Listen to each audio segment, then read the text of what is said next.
Bismillahirrahmanirrahim. Assalamualaikum warahmatullahi wabarakatuh. Perkenalkan, nama saya Meila Aulia Maulidah dengan NPM 240621230061. Di sini saya akan sedikit menjelaskan materi mengenai nilai-nilai sosial dalam Al-Quran dan hadis. Nah, di sini adalah latar belakang mengenai pembelajaran Al-Quran dan hadis. Pembelajaran Al-Quran dan hadis merupakan bagian penting dalam pendidikan Islam yang bertujuan untuk membentuk peserta didik agar memiliki pemahaman yang benar terhadap ajaran agama, serta mampu mengamalkannya dalam kehidupan sehari-hari.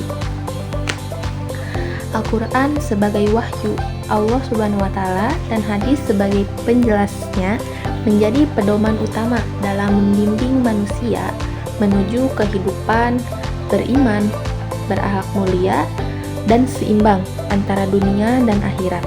Dalam konteks pendidikan, pembelajaran Al-Quran dan hadis tidak hanya menekankan pada kemampuan membaca dan menghafal, tetapi juga pada pemahaman makna, kandungan, serta penerapan nilai-nilai yang terkandung di dalamnya. Nilai-nilai seperti kejujuran, tanggung jawab, tolong-menolong, dan sikap saling menghormati perlu ditanamkan sejak dini agar peserta didik memiliki karakter yang kuat dan berakhlakul karimah.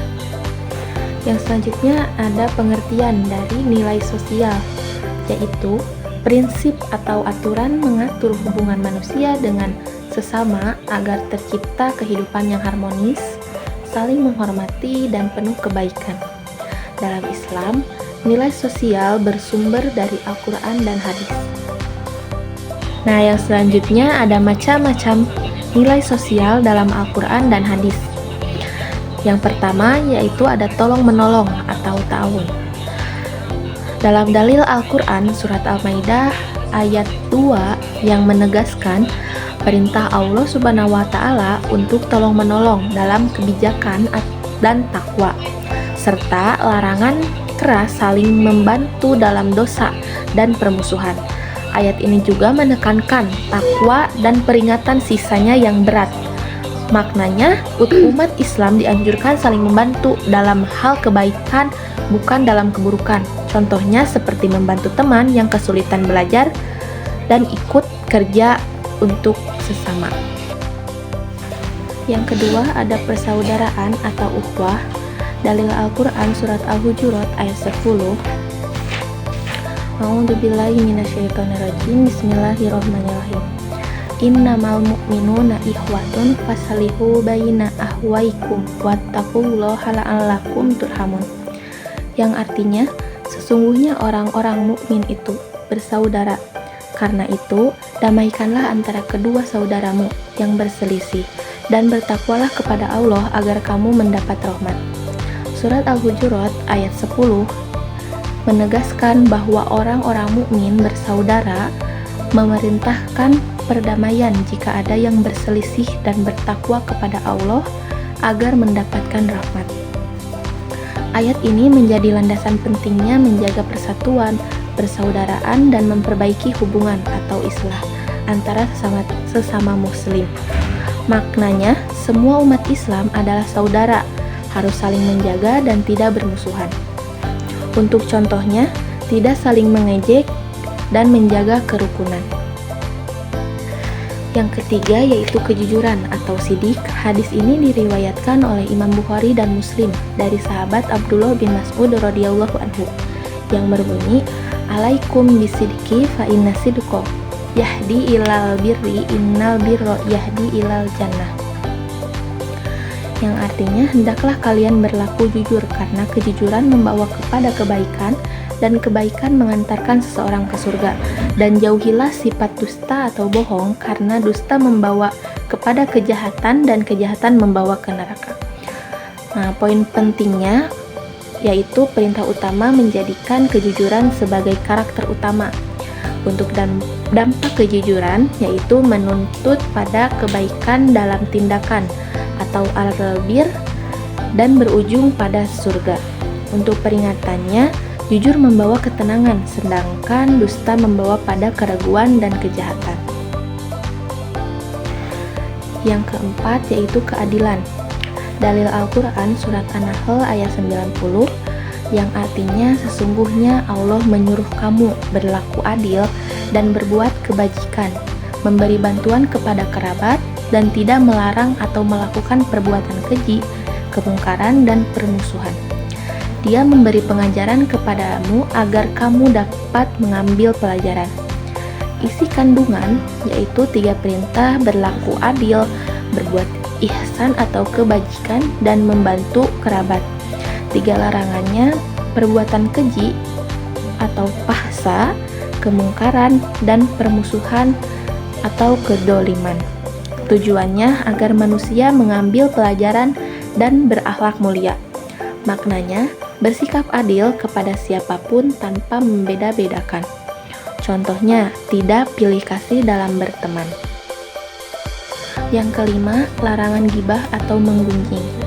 Dalil Al-Quran surat Al-Hujurat ayat 12.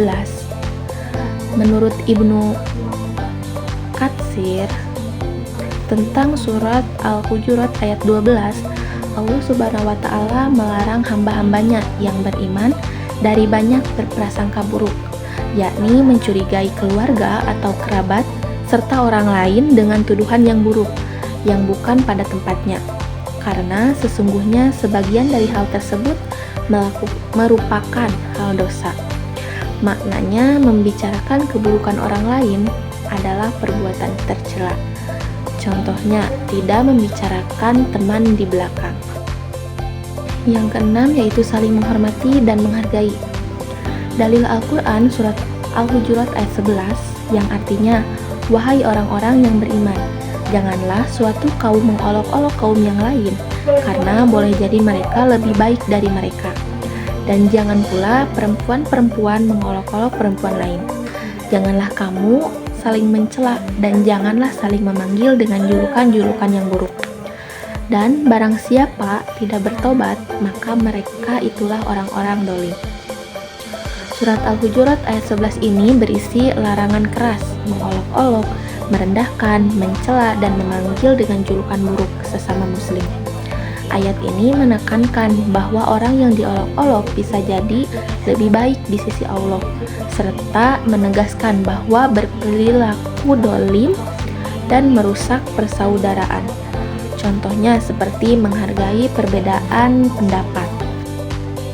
Yang selanjutnya ada hikmah menerapkan nilai sosial, yaitu menciptakan kehidupan yang rukun dan damai, mempererat hubungan antara sesama, menghindari konflik dan perpecahan, dan mendapatkan pahala dari Allah Subhanahu wa Ta'ala, yaitu menerapkan nilai-nilai sosial dalam kehidupan sehari-hari, memberikan banyak manfaat, baik bagi diri sendiri maupun orang lain, dengan menjunjung tinggi sikap saling menghormati, tolong-menolong, dan peduli terhadap sesama, akan tercipta kehidupan yang rukun, damai, serta terhindar dari konflik dan perpecahan.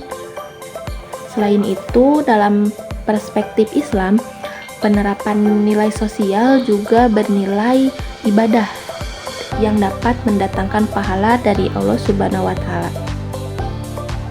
Yang terakhir ada penerapan dalam kehidupan sehari-hari, yaitu membantu orang tua di rumah, bersikap sopan kepada guru dan teman, ikut kegiatan sosial di lingkungan, dan menjaga ucapan dan perilaku. Untuk kesimpulannya, nilai-nilai sosial dalam Al-Quran dan hadis mengajarkan umat Islam untuk hidup rukun, saling membantu, jujur, dan menghargai sesama. Dengan menerapkannya, kehidupan akan menjadi lebih damai dan penuh keberkahan. Sekian materi yang dapat saya sampaikan. Wassalamualaikum warahmatullahi wabarakatuh.